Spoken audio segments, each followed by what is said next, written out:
Ne tik dalykiškos oficialios kalbos, pasisakymai, bet ir eilėraščiai tai buvo galima išgirsti Seime.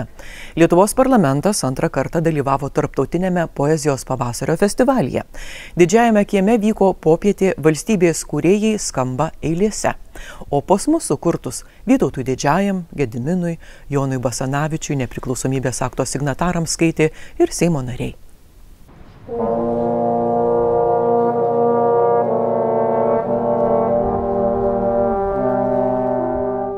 Žmogiškoji vienovė poetinės kalbos pagrindu.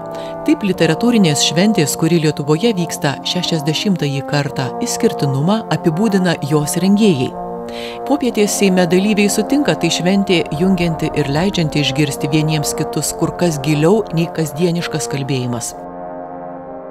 Poezija yra visų ir visiems. Poezija yra reikalinga visiems. Ir politikams taip pat, ir Seimas taip pat. Labai džiaugiuosi, kad įsijungia į bendrą poezijos pavasarį ir sudaro galimybės ir Seimo nariam, ir visiems lankytojam taip pat prisiliesti prie poezijos, nes poezija yra tokia forma kūrybos, kai labai tiksliai, labai taikliai, labai jautriai galima pasakyti didelius dalykus.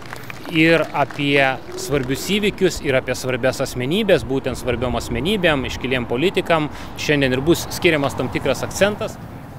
Dainuoju Lietuvą.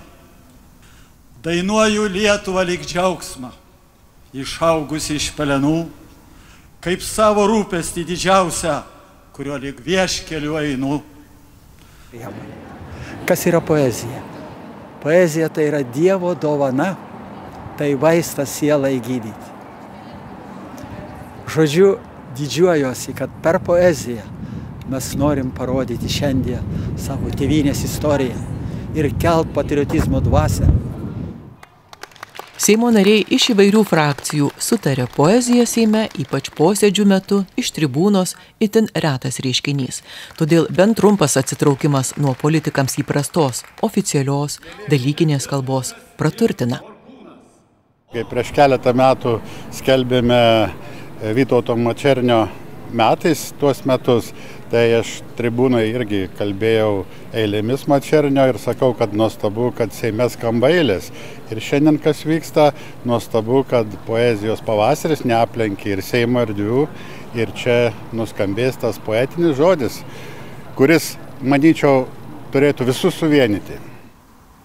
Į kiekvieną krūtinę po žodį įdėsiu. Tai dainuos vyrų širdis, kaip per Lietuvą eis. Skamba garsių ir mažiau žinomų autorių eilės parašytos signatarams, buvusiems Seimo nariams sausio 13-ąjai. Buvo laikas, ėjome kiek iš paskos.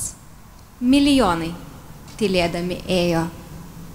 Tartum tunelių nirome mes iš tamsos. Ir lėtai akise mums šviesėjo. Melas niekad tiesos neatstos, taip kaip baimė drąsos neatstoja. Jei ribos nepajusim, lyg siūlos plonos, nepažinsime, kas diriguoja. Ranka ranko, susilieja pulsai, susitinka žvilgsniai aš ir tu, kas nuo kulkų, kas po tankais krito, mes ir jie su Lietuva kartu. Gedulas ir ašaros ir žvakės, tų liepsnelių niekas neužpūs, mūsų meilė prie jų kryžių klūpo, amžinybė saugo jų kapus. Vytautui Landsbergiui. Dėkojam tau, kad tu aukojais, dėl mūsų tėvynės mylimos, lai nepavargsta niekad kojos, netemdo nuovargis galvos. Tegul širdis ilgai dar plaka ir Dievas duoda išminties. Ramyniai laisvėn platų taką, kaip saulė Lietuvai išvies. Jonui Avyžiui.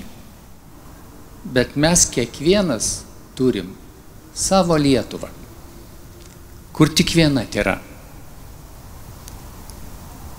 Tokia troba, toks rankšluostis, toks suolas, toks gaivus vanduo, tokie tėvų ir prosenių kapai, ten ir šlovė. Ir garsios pavardės prityla, nes ten akistatos riba. Ties tuo prieš ką nėra ko pūstis. Kokias eiles šiandien skaitysite?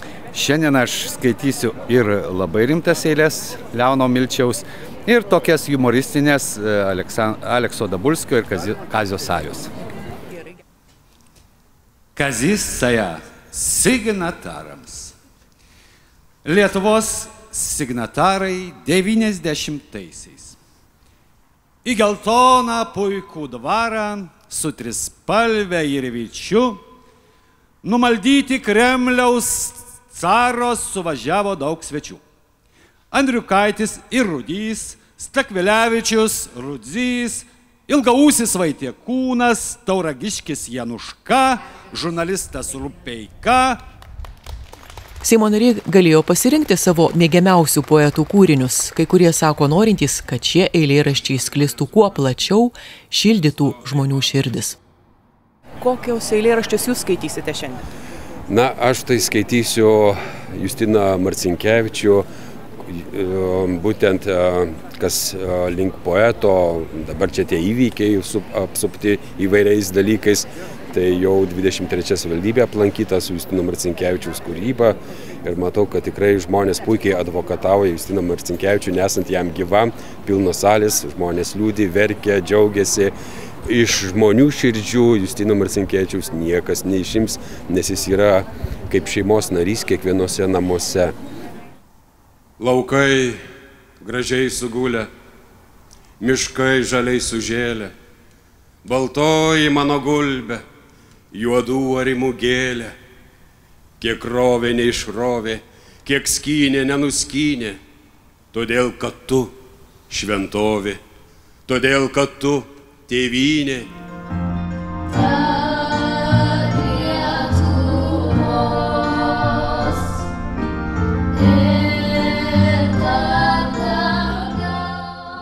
Poezijos paukštės simbolį turinčiame antrą kartą vykstančiame atvirame visuomeniai Seimo renginyje muzikos kūrinius atliko Vilniaus Balio Dvariono 10-metės muzikos mokyklos auklėtiniai.